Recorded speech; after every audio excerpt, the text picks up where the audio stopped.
आपका मेरे YouTube channel devotional story में। दोस्तों, आज मैं आपको बताने जा रही हूँ कैसे हुआ था भगवान कार्तिक के का अपहरण। जानिए रोचक कथा के बारे में। माता पार्वती की गोद भराई की रस्म संपन्न होने के पश्चात स्वर्ग में देवराज इंद्र ने वरुण देव, यक्ष और गंधर्वों से प्रसन्नता व्यक्त करते हुए कहा कि माता पार्वती की गोद भराई का महोत्सव बहुत ही धूमधाम से संपन्न हुआ है।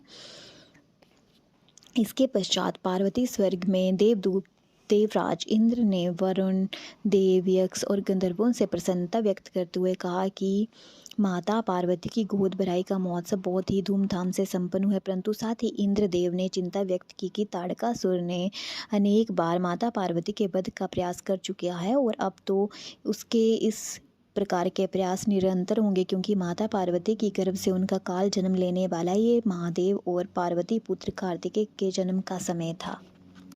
माले और उनकी पत्नी कैलाश जाने की तैयारी कर रहे थे। ये उन्होंने अपने निर्मला नाम की दाई को भी ले जाने का निश्चय किया। निर्मला दाई माता पार्वती के जन्म के समय भी वहाँ थी। राजा ने निर्मला ताई को बुलाने के लिए महामंत्री को भेजा। इसी बीच ताड़कासुर ने पता लगा लिया कि माता पार्वती के माता पिता निर्मला ताई को कैलाश ले जा रहे हैं।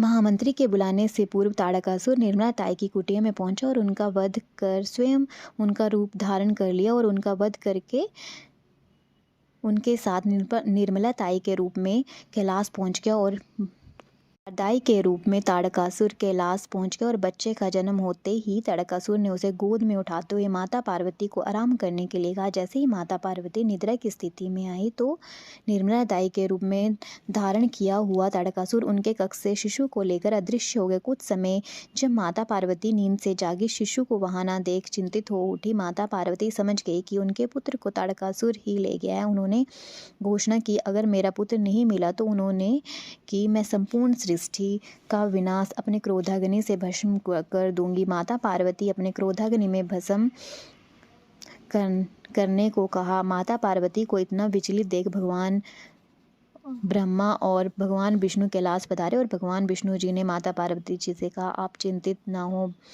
ब्रह्मा जी की भविष्यवाणी है कि आपका यही पुत्र 7 मास की आयु में ताड़कासुर का वध करेगा। ताड़कासुर ने इस बालक को हिमालय के शिखर से नीचे फेंक दिया। ये बालक कैलाश पर पहरा दे रहे 5 देवताओं में से एक अग्निदेव की गोद में जा गिरा। ये बालक कैलाश पर पहरा होते हुए बालक की आवाज़ सुनकर वहां देवी गंगा और बालक को अपने साथ ले गई। माता गंगा बालक को रोता देख समझ गई कि बालक भूखा है, इसलिए उन्होंने कृतिकाओं का स्मरण किया। तभी कृतिकाओं ने बालक को पहली बार स्तनपान किया, इसलिए देवी गंगा ने इस बालक का नाम कार्तिकेय रखा। ताड़कासुर को विश्वास हो गया था कि उस बालक की मृत्यु हो चुकी है, इसलिए उसे अपने महल में उत्सव मनाने की घोषणा की, क्योंकि उसका वध करने वाला पूरे ब्रह्मांड में अब कोई नहीं था।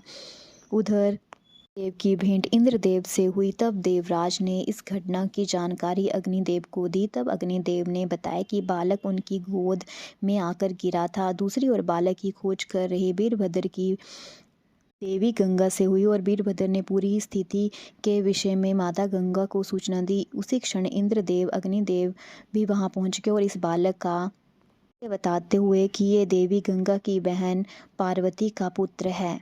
उम्मीद करती हूँ आपको मेरी ये पुरानी कथा पसंद आई होगी। अगर आपको मेरी ये पुरानी कथा पसंद आई तो प्लीज़ चैनल को लाइक, शेयर और सब्सक्राइब करना ना भूलें। धन्यवाद।